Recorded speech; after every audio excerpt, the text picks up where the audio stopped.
룻 전도의 찬양을 들으니까 아주 그냥 밝고 맑고 아주 하나님도 영광이 됐을 거라고 생각이 듭니다. 제가 그 룻을 특별히 성경 인물 중에 한 5위 안에 들 정도로 좋아하거든요. 예. 룻 여전도에 교사들이 많아서 더 좋은 것 같습니다. 할렐루야. 예. 감사합니다. 사춘기에 접어든 딸아이가 요즘 부쩍 예민해진 것 같습니다. 6학년인데 굉장히 예민해요. 방에 들어가면 핸드폰을 손에 놓지 않고, 그래서 제가 눈치를 보면서 조심스레 말해봅니다. 핸드폰 좀 그만하고 방도 좀 정리하고 책도 좀 보자. 그러면 돌아오는 대답은 항상 같습니다. 아빠, 내가 알아서 할게.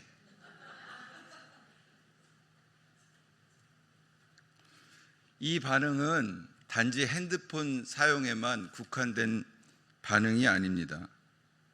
무슨 일이든 제가 한마디만 하면 아빠, 내가 알아서 할게. 입 닫으라는 얘기죠. 말이 돌아옵니다. 그럴 때마다 저는 이렇게 얘기합니다. 알아서 못하니까 아빠가 이야기하는 거지. 여러분도 그런 경험 있으시죠? 하지만 속으로는 조금 섭섭한 마음이 듭니다.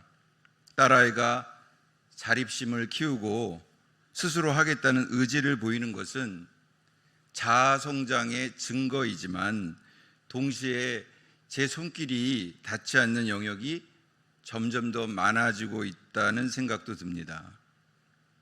아마 여러분 모두가 경험해 보았을 것이라고 생각합니다. 사실 내가 알아서 할게 라는 말은 딸아이뿐만이 아니라 우리 시대의 모든 어린이들, 청소년들, 청년들, 심지어는 어른들까지도 쉽게 내뱉는 말이기도 합니다. 요즘 시대의 자아 실현과 자기 결정권이 매우 중요시되는 시대입니다. 그래서 더더욱 내가 알아서 할게, 그냥 놔둬, 이런 얘기들을 많이 하죠. 각자 자신의 삶을 스스로 결정하고 싶어하는 것은 어쩌면 자연스러운 일일지도 모릅니다. 하지만 이렇게 개인주의와 자기 결정권이 만연한 사회 속에서 과연 우리 신앙인들은 어떻게 해야 할까요?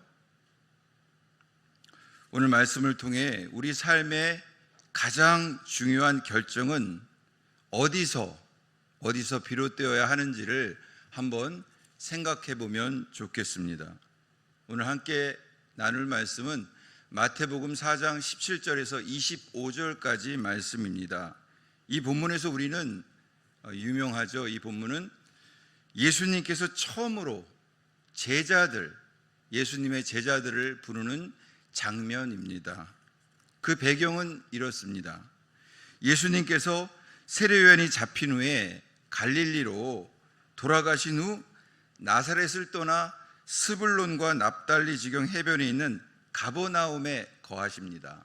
가버나움, 이곳은 이사야 선지자가 예언한 곳으로 이방의 갈릴리, 어둠 속에 있는 백성들이 큰 빛을 보고 죽음의 그늘에 앉은 자들에게 빛이 비추는 곳이었습니다. 오늘 마태복음 4장 17절에 보니까 이렇게 기록되어 있습니다.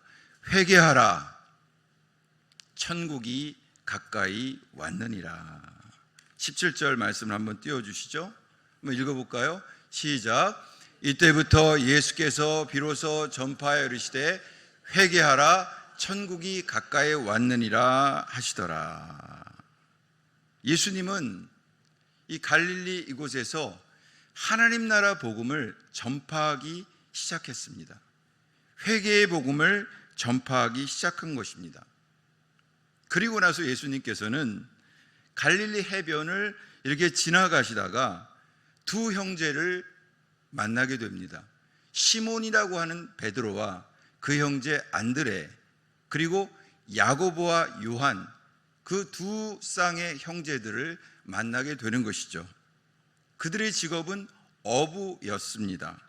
그물로 고기를 잡는 어부였습니다. 고기를 잡아서 잉어나 가물치나 갈치나 고등어를 잡아서 생계를 이어가기 위해 살았던 어부라는 직업을 가진 사람들이었습니다. 예수님은 그들에게 다가가서 말씀하십니다. 오늘 18절, 19절을 한번 보시죠. 18절, 19절 읽겠습니다. 시작.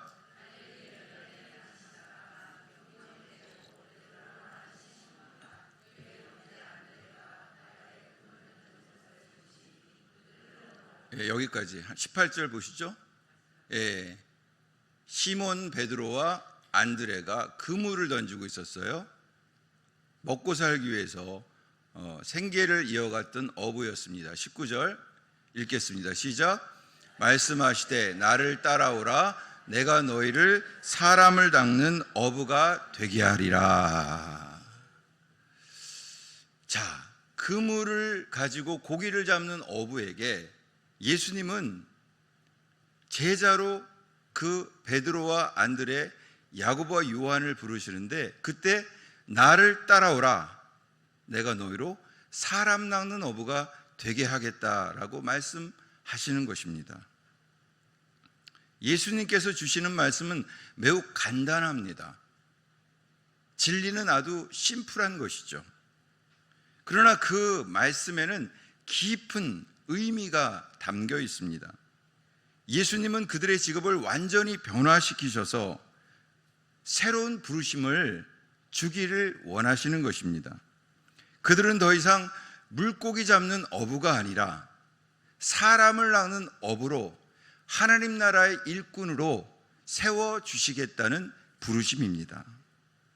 즉, 사람을 낚는 어부라는 것은 물고기 잡아 생계를 유지하는 그런 사람이 아니라 그것을 뛰어넘어서 사람을 살리고 사람을 세우는 생명의 일꾼으로 그 베드로와 안드레, 야고보와 요한을 부르시겠다는 부르심이라는 것이죠. 여기서 우리는 중요한 신앙의 원리, 원칙을 발견합니다. 제자들은 과연 예수님의 이 부르심의 말씀에 어떻게 반응했습니까? 예수님, 제가 알아서 할게요. 이랬을까요?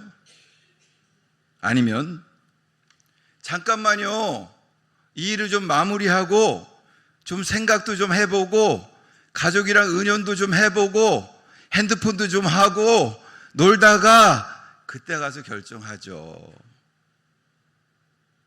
라고 이야기했을까요? 여러분, 오늘 본문을 보시죠. 20절입니다. 20절 띄워주시죠. 자, 읽겠습니다. 시작.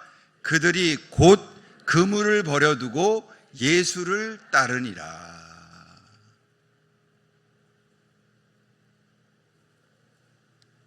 예수님, 제가 알아서 할게요. 이런 반응이 아니었어요. 그들이 곧, 즉각적이라는 얘기예요. 곧 그물을 버려두고 예수를 따르니라. 자, 22절 한번 볼까요? 22절도 야고보와 요한도 똑같습니다. 22절 읽겠습니다. 시작. 그들이 곧 배와 아버지를 버려두고 예수를 따르니라. 베드로와 안드레는 그물을 버려두고 예수를 따라갔어요. 야고보와 요한은 배와 아버지를 버려두고 곧 예수를 따라갔다고 성경은 기록하고 있는 것이죠. 여러분, 그들은 즉시 모든 것을 내려놓고 예수님을 따라갔습니다. 버려두고 예수님을 따랐습니다. 그물을 버려두고 예수님을 따랐고, 배를 버려두고 예수님을 따랐고, 아버지를 버려두고 예수님을 따랐습니다. 정말로 모든 것을 버렸다는 의미가 아니라 내 삶의 소중한 것들을 다 뒤로 한 채 예수님을 즉각적으로 따라 믿음으로 순종했다는 말씀입니다.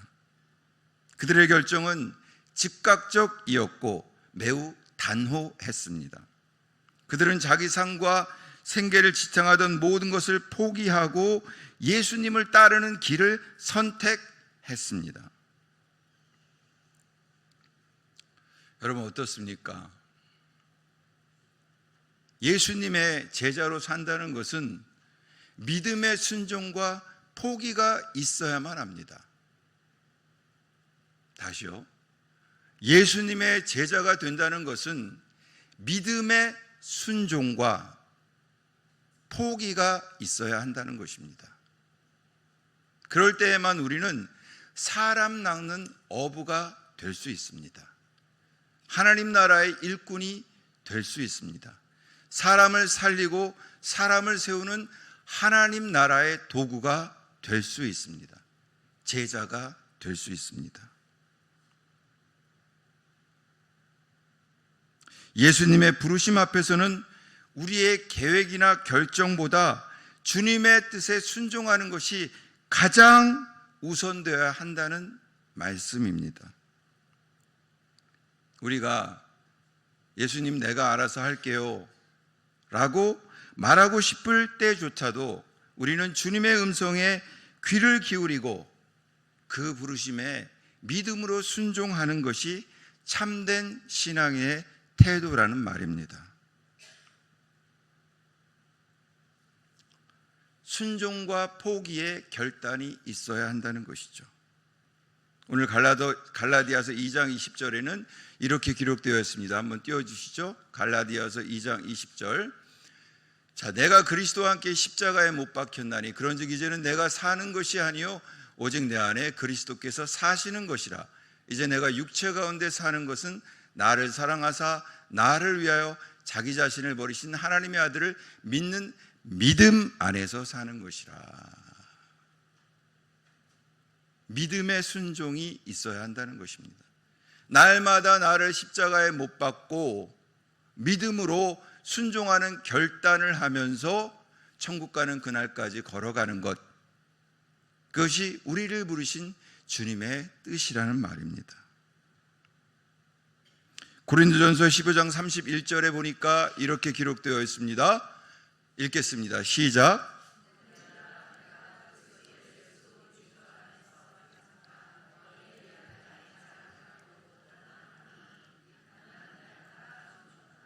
사도 바울의 고백입니다.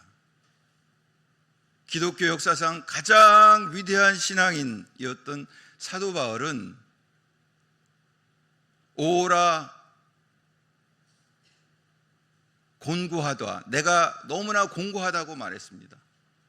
왜냐하면 죄를 짓고 싶어하는 마음, 내 마음대로 살고 싶어하는 마음이 끊임없이 나를 괴롭히기 때문에 그랬습니다. 그래서 사도 바울은 나는 날마다 죽는다, 자아를 포기하고 나를 죽이고 믿음의 결단, 믿음의 순종의 길을 매일마다 가는다고, 이렇게 나는 날마다 죽는다는 고백을 한 것이죠. 또 한 구절 볼까요? 마가복음 8장 34절. 자, 읽겠습니다. 시작. 무리와 제자들을 불러 이르시되 누구든지 나를 따라오려거든 자기를 부인하고 자기 십자가를 지고 나를 따를 것이니라. 아멘. 잠깐만 놔두시죠, 이 말씀. 자, 우리가 예수님을 따라갈 때 어떻게 따라가느냐? 자기를 부인하고 자기 십자가를 지고 예수님을 따라가는 것입니다. 이게 바로 믿음의 순종입니다. 우리가 어떻게 하나님 나라의 일꾼이 되고 하나님 나라의 복음의 일꾼이 되고 도구가 될 수 있을까? 사람 낚는 어부가 될 수 있을까? 자기를 부인하는 것입니다. 나에게 주어진 십자가를 지는 것입니다. 어떻게 해요? 예수님을 바라보고 가는 것입니다. 그럴 때 우리가 제자로서 거듭나고 새로워지고 단지 먹고 사는 것에만 얽매이는 사람이 아닌, 그것을 뛰어넘어 하나님 나라를 위해서 사람을 살리고 사람을 세우는 선교의 도구, 즉 사랑 낚는 업으로 새롭게 될 수 있다고 말씀하는 것입니다. 넘어가도 좋습니다. 여러분, 우리가 무엇을 포기할 수 있을까요? 어떻게 우리가 날마다 죽는 삶을 살 수 있을까요? 고민해야 봐야 합니다. 내가 더 포기할 것은 무엇일까? 내가 짊어져야 할 십자가는 무엇일까? 그런 생각들을, 기도들을 하면서 날마다 주님 앞에 무릎을 꿇고 예수님의 십자가를 바라보아야 한다는 말입니다. 그럴 때 비로소 우리는 믿음의 순종으로 주님 앞에 응답하고 반응할 수 있습니다. 자, 우리 젊은 우리 집사님들도 계시고 나이 드신 집사님도 계시지만 우리 자녀에 대한 생각 어떻습니까? 자, 제가 얘기했지만 핸드폰 좀 그만하고 방도 좀 청소하고 책도 좀 읽고 하자. 내가 알아서 할게.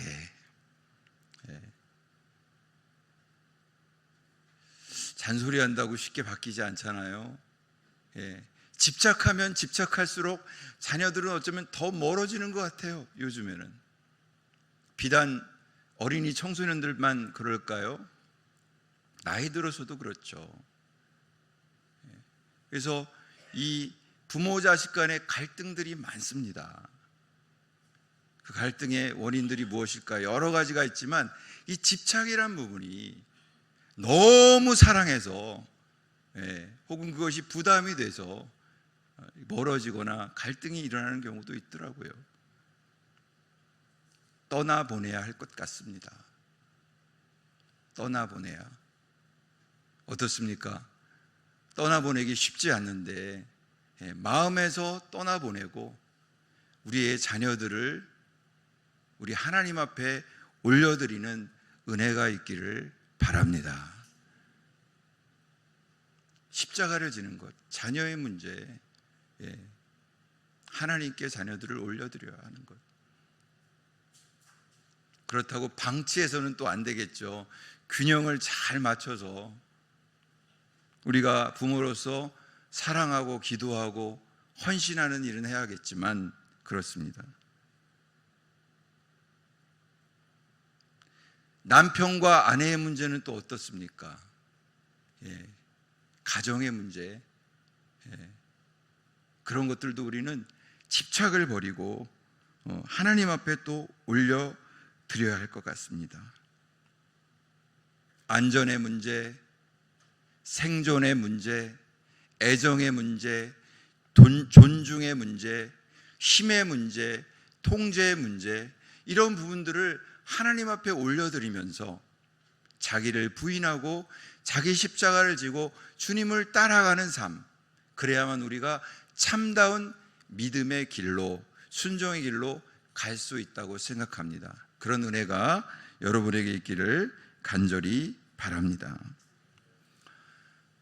제가 돌아보니까 이제 그 신선교회 온 지 거의 1년이 다 된 것 같아요. 세월이 물처럼 빠른데 쭉 한번 여름에 생각을 해봤어요. 제가 어떻게 여기를 오게 됐을까? 그 전에는 여기 오리라고는 생각도 못했거든요. 왜냐하면 이 교회에 오기 전에 어떤 교회에서 제가 청년부를 맡으면서 상당히 먼 곳에, 경기도 군포에, 저희 집은 금천이었고, 그러니까 여기서는 끝이잖아요. 그런데 어느 날 기도하고 하는데 하나님이 이동을 해야 되겠다는 마음을 주시는 거예요. 제 마음 가운데. 그리고 주위의 환경이나 사람들이 음성이, 콜링이 오는 거죠. 이성적으로 생각할 때에는 그냥 머무는 것이, 청년들하고 지내고 익숙하니, 또 그 살던 곳이 익숙하니 더 좋았을 것 아니겠습니까? 그러나 내 마음속에 계속해서 그런 마음이 드는데 어떻게 합니까? 그래서 믿음으로 순종하며 나아가겠다는 생각을 하게 되고 그것을 떠나게 되었습니다. 떠나게 되었을 때 이 교회에 오리라는 어떤 보장이 있었던 것도 아니고 제가 새로운 길로 이사를 중계동에 오리라는 것도 아무것도 없었어요. 믿음으로 떠나온 것이죠. 그랬더니 하나님께서 새로운 길을 열어주시고 또 어린이 부서를 이렇게 맡게 되고 여러분 귀한 우리 담임 목사님과 장로님들, 권사님들, 집사님들 만나게 된 줄로 믿습니다. 믿음의 순종이죠. 믿음의 순종. 여러분 시편 139편에 보니까 이렇게 기록되어 있습니다. 1절, 2절을 한번 보시죠. 읽겠습니다. 시작. 여호와여 주께서 나를 살펴보셨으므로 나를 아시나이다. 여기까지 1절만 한번 나를 아시나이다.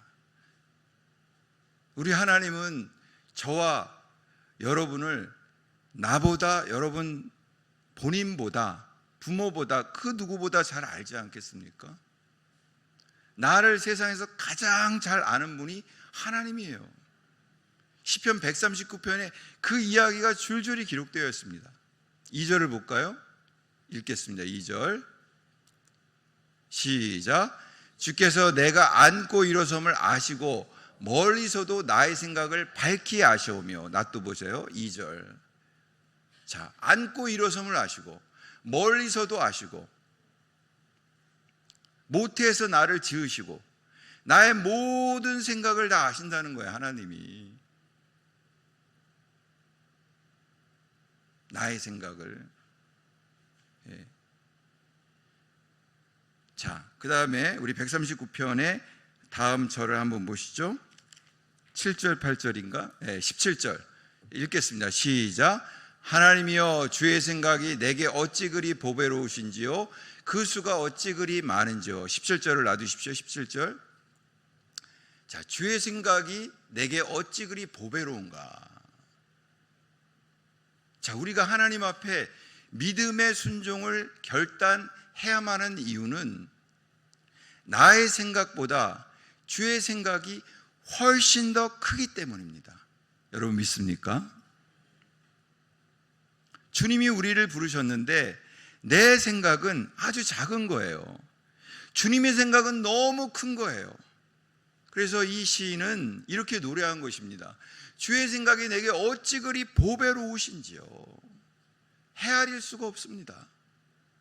어떻게 이렇게 나를 인도하시고 이렇게 나를 사랑하시고 노래하는 거예요. 그 수가 어찌 그리, 내 수는요 한계가 있잖아요. 내가 아무리 많이 배우고 아무리 생각한다고 해도 한계가 정해져 있습니다. 그렇지 않습니까? 나 한계가 없다, 주님보다 많다 하는 사람 있겠습니까? 내가 생각하기에는 내가 아무리 내가 해봐야 한계가 있는 거예요. 주의 생각을 이길 길이 없습니다. 주님이 예비하시고 인도하는 길을 말이에요. 우리는 모릅니다. 이성적으로 다 헤아릴 수가 없다는 말이에요. 얼마나 많은지 18절을 보실까요? 읽어보세요. 18절 시작.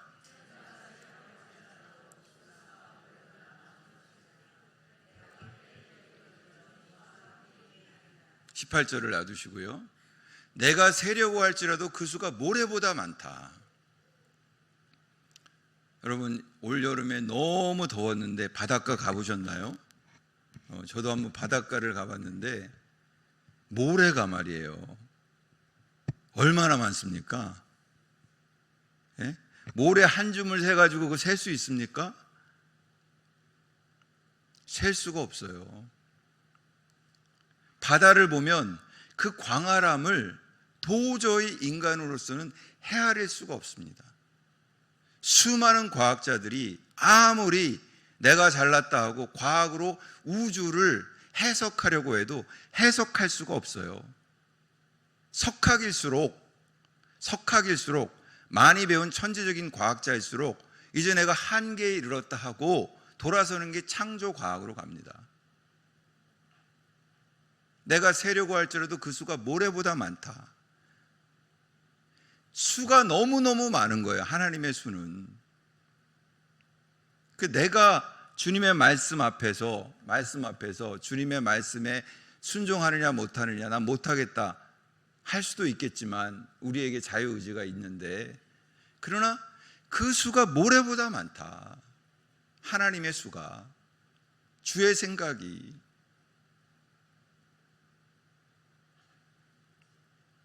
이 말씀 앞에 인간은 한계를 느끼고 절망을 느끼고 겸손한 자로 주님 앞에 무릎을 꿇어야 할 줄로 믿습니다. 그 하나님이 수가 많은 하나님일 뿐만 아니라 내가 깰 때에도 여전히 주와 함께 있나이다. 늘 우리를 사랑하시고 늘 우리와 함께 하시고 앞에서도 뒤에서도 옆에서도 위에서도 우리를 지키시고 보호하시는 그 사랑 때문에 우리가 그 하나님을 신뢰하면서 나아간다는 것이죠. 여러분 믿습니까? 우리가 주님 앞에 믿음으로 순종하며 나아가야 하는 이유는 나의 생각보다 주님의 생각이 너무너무 크기 때문인 것을 믿으시는 은혜가 있기를 축복합니다. 넘겨주셔도 돼요. 오늘날 우리는 자기 결정권과 개인주의가 강조되는 사회에 살고 있습니다. 스스로 자신의 삶을 결정하고 자신의 길을 개척하는 것이 어쩌면 미덕으로 생각되는 그런 사회에 살고 있습니다. 야, 네 길을 네가 개척하지, 네가 자아실현하지. 심지어는 교회 안에서조차, 이 말씀 넘기셔도 됩니다. 지금 못 보는 것 같아요. 아니, 그게 아니라 화면을 띄워주셔도 된다는 말이에요. 스스로의 삶의 결정하고 자신의 길을 개척하는 것이 미덕으로 여겨지기도 하죠. 지금 우리가 살고 있는 시대는. 그러나 신앙의 영역에서는 다릅니다. 신앙의 영역은 다르다는 거예요.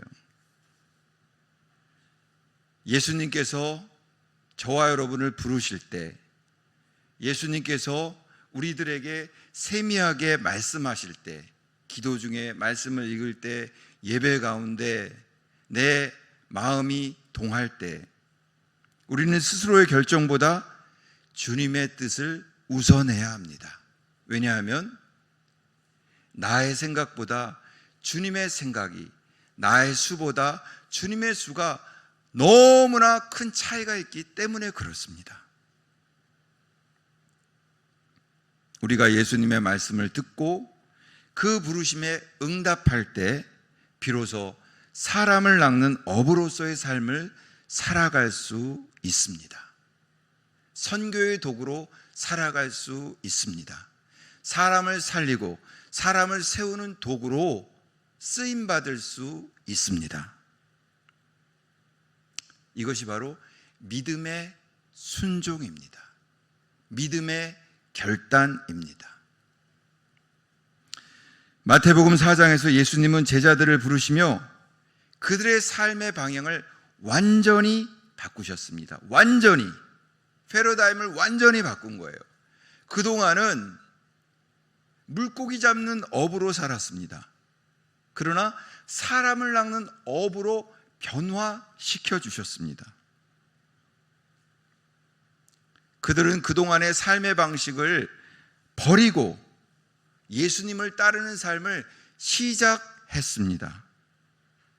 이처럼 주님의 부르심은, 그 부르심에 대한 즉각적인 믿음의 순종은 우리의 삶을 완전히 새롭게 하고 하나님의 일을 감당하는 삶으로 우리를 이끕니다.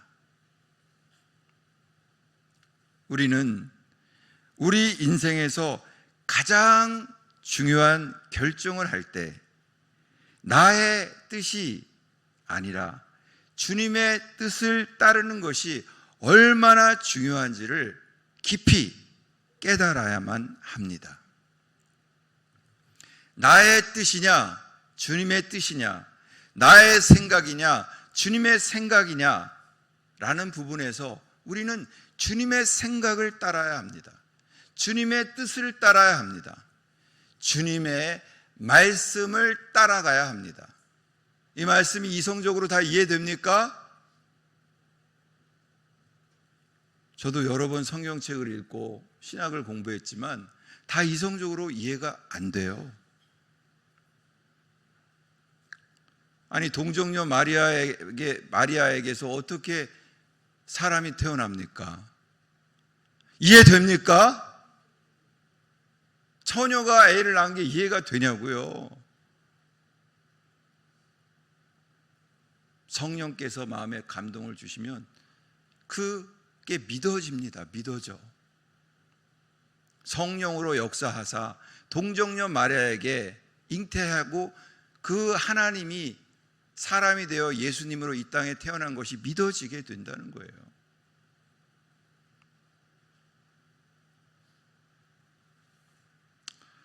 사랑하는 성도 여러분, 우리 삶의 가장 중요한 순간에 오늘도 내일도 어제도 그 삶의 순간이 있습니다.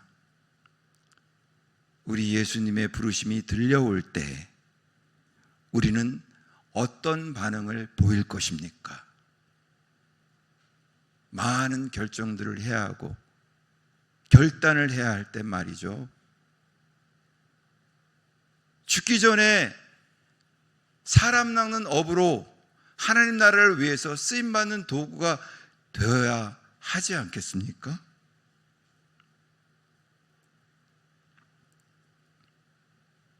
나를 따라오라.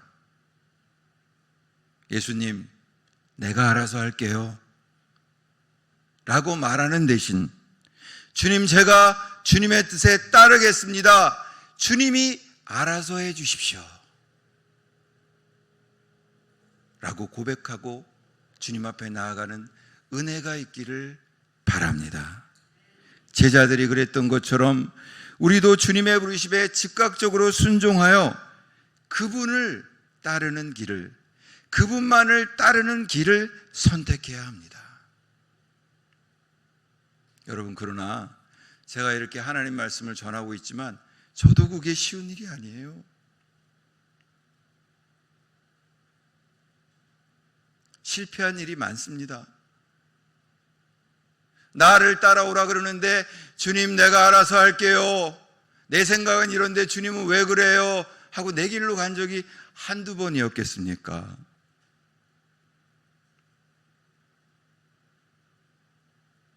그러나 시간이 지나고 내 삶을 성찰해 볼 때 아차 싶은 거죠. 아, 그게 아니었는데 내 생각을 따라갔구나, 내 이성을, 내 머리를 따라갔구나. 주님의 생각으로 가야 하는데, 주님의 뜻으로 가야 하는데, 말씀 따라 가야 하는데 내가 왜 그랬을까 하고 마음 아파하고 실패한 경험이 얼마나 많은지요. 그러고 나면 시간 낭비돼, 돈 낭비돼, 마음이 낭비돼, 건강도 낭비돼.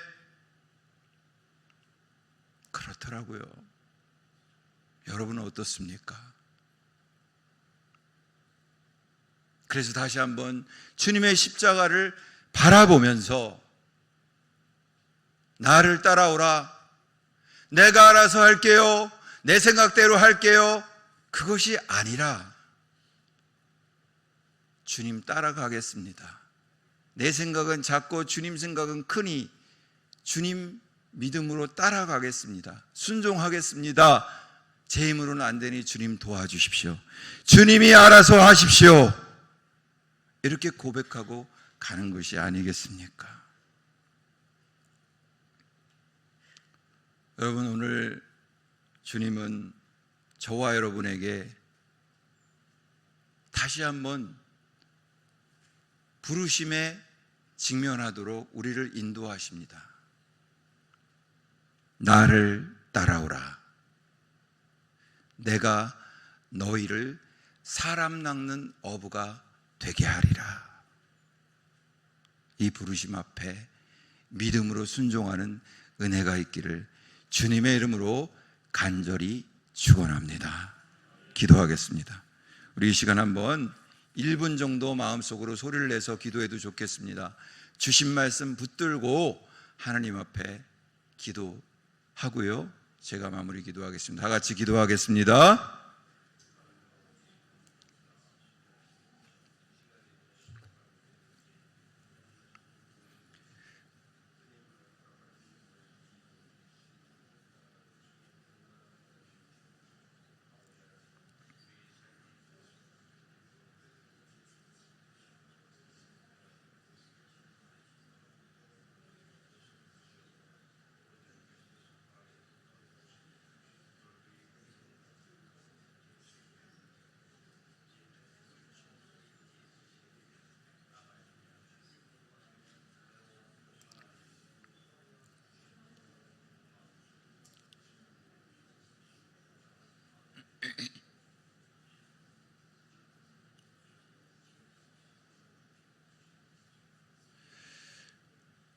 살아계신 아버지 하나님, 오늘도 저희들에게 말씀을 주시니 감사드립니다. 지금까지 인도해 주신 것을 감사합니다. 그러나 우리가 연약하여 믿음으로 순종하지 못하고 쓰러지고 넘어지고 실패할 때가 너무나 많이 있습니다. 우리를 불쌍히 여기시고 주님의 크신 생각을 의지해서, 십자가를 의지해서 주님을 즉각적으로 믿음으로 순종하는 결단이 우리 모두에게 있게 하여 주시옵소서. 그래서 사람 낚는 업으로 새롭게 쓰임받을 수 있도록 복을 베풀어 주시옵소서. 예수님의 이름으로 감사하며 기도합니다. 아멘.